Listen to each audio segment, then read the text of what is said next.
నడుము నొప్పితో పాటు నడుస్తున్నప్పుడల్లా భరించలేని బాధ కలుగుతూ కరెంట్ షాక్ కొట్టినట్టుగా నొప్పొస్తుంటే అనుమానం లేకుండా దాన్ని సయాటికా అని చెప్పేయొచ్చు.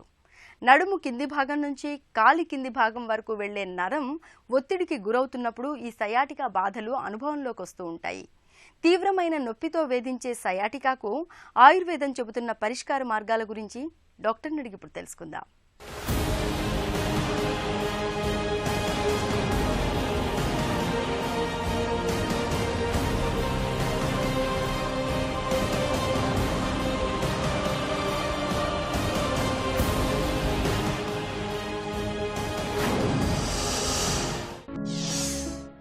సయాటికా నొప్పి అంటే ఏంటి?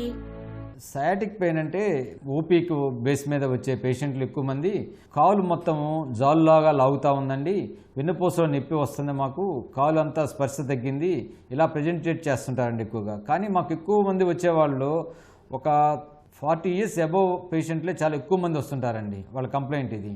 కానీ ఇది యాక్చువల్గా సయాటిక్ పెయినా కాదా అనేది పేషెంట్కి అంత ఈజీగా డయాగ్నోస్ చేయలేకపోతారండి వాళ్ళు. కాకపోతే మనం క్లినికల్గా డయాగ్నోస్ చేసి అది తుంటి వలన వస్తుందా లేకపోతే వెన్నుపూస వలన వస్తుందా అది మనం చేయగలగాలండి. సయాటికా నొప్పికి కారణాలేంటి? దీని కారణం ఎక్కువ మందికి ట్రోమాటిక్ కావచ్చండి. కొంతమంది పైనుంచి కింద పట్టడం వలన కానీ, ఇంజురీ వలన కానీ, కొంతమంది హైడ్రోజెనిక్ అండి. కారణం లేకుండా ఉండేవాళ్ళు 80% ఉంటారండి. ఎగ్జాక్ట్లీ వాళ్ళు ఐడెంటిఫై చేయలేకపోతారండి దీనికి. కొంతమంది డిస్క్ ప్రొలాప్స్ వలన కానీ, కొంతమంది తొంటి ఎముకలో ప్రాబ్లం ఉన్నా కానీ వాళ్ళు సయాటిక్ పెయిన్ గానే మనం ప్రెజెంట్ చేస్తారు మనకి. సయాటికా నొప్పిని ఎలా నిర్ధారిస్తారు? దీని డయాగ్నోసిస్ మనం క్లినికల్గా మెయిన్ ఎగ్జామినేషన్ చేయాలండి. క్లినికల్గా చేసినప్పుడు మనకి ఎక్కడ దేని వలన ప్రాబ్లం ఉందో మనం ఈజీగా ఐడెంటిఫై చేయగలుగుతాం. మొదట వెన్నుపూస వలన అవునా కాదా, రెండోది తొంటెముక వలన అనేది మనం ఐడెంటిఫై చేస్తామండి. దాని తర్వాత మనం ఇన్వెస్టిగేషన్స్ వైజ్ పోయేసరికి ఎంఆర్ఐ స్కాన్, ఎగ్జాంపుల్ వెన్నుపూస వలన డిస్క్ ప్రొలాప్స్ ఉందంటే ఎంఆర్ఐ స్కాన్లో మనం ఈజీగా ఐడెంటిఫై చేయగలుగుతామండి. సయాటికాకు చికిత్స ఎలా ఉంటుంది? చాలామందికి మనకి వచ్చే పేషెంట్లో ఈ సయాటిక్ పెయిన్ అని వచ్చిన వాళ్ళకి మనము ఫస్ట్ అడ్వైజ్ చేసేది ఏంటంటే బెడ్ రెస్ట్ తీసుకోమని చెబుతామండి.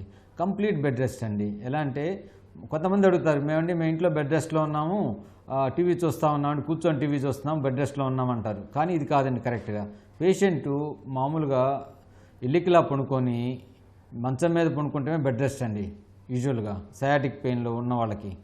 రెండోది ఏంటంటే కొంతమందికి non steroid anti inflammatory drugs, muscle relaxants అంటే పెయిన్ కిల్లర్స్, కండరాలు లైక్ మజిల్ రిలాక్సెంట్స్ ఇవి కామన్గా వాడతామండి.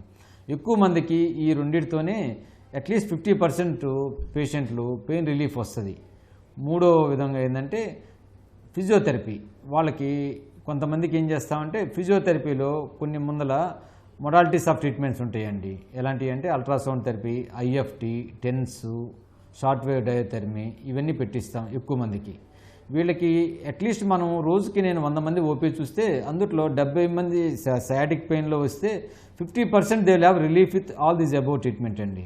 కాకపోతే మిగిలిన 20%లో వాళ్ళకి పెయిన్ ఇంకా 10 రోజులు ట్రీట్మెంట్ ఇచ్చినా కానీ తగ్గలేనప్పుడు మేము వాళ్ళకి ఫర్దర్ ఇన్వెస్టిగేషన్ చేస్తామండి. ఎలాంటిదంటే ఒక ఎంఆర్ఐ స్కాను ఇవన్నీ చేసి దాని ప్రకారము సర్జికల్గా ఇంటర్వెన్షన్ చేస్తామండి. కానీ ఒకప్పుడు దీని మీద చాలా అపోహ ఉండేది. ఏంటంటే వెన్నుపూస ఆపరేషన్ చేస్తే నడవలేరు ఇవన్నీ ఉండేదండి. కానీ ఇప్పుడు ప్రజెంట్ సిచ్యువేషన్ అలా కాదండి. We do lot of work as a 2 day procedure, 2 days procedure కిందే చేస్తుంటాము. ఇవాళ అడ్మిట్ అయితే రేపు ఆపరేషన్ చేసి ఎల్లుండి నడిపిస్తామండి. 3rd day will send him home అండి. రిజల్ట్ చాలా బాగుంటుంది. కొత్తగా లేటెస్ట్గా ఎండోస్కోపిక్ స్పైనల్ డిస్కెక్టమీ అన్నీ వచ్చినవి. వీటన్నిటికీ రిజల్ట్ చాలా బాగుంటుందండి. ఒక చిన్న చిట్కా మీకోసం. జుట్టు పొడిబారినట్లుగా ఉంటున్నప్పుడు గ్లాస్ పాలలో 1 టీ స్పూన్ తేనె కలిపి మిశ్రమాన్ని జుట్టు కుదుళ్ల నుంచి చివర్ల దాకా పట్టించండి. 1/2 గంట తర్వాత గోరువెచ్చటి నీటితో కడిగేయండి. కురులు పట్టులాగా నిగనిగలాడుతూ ఉంటాయి.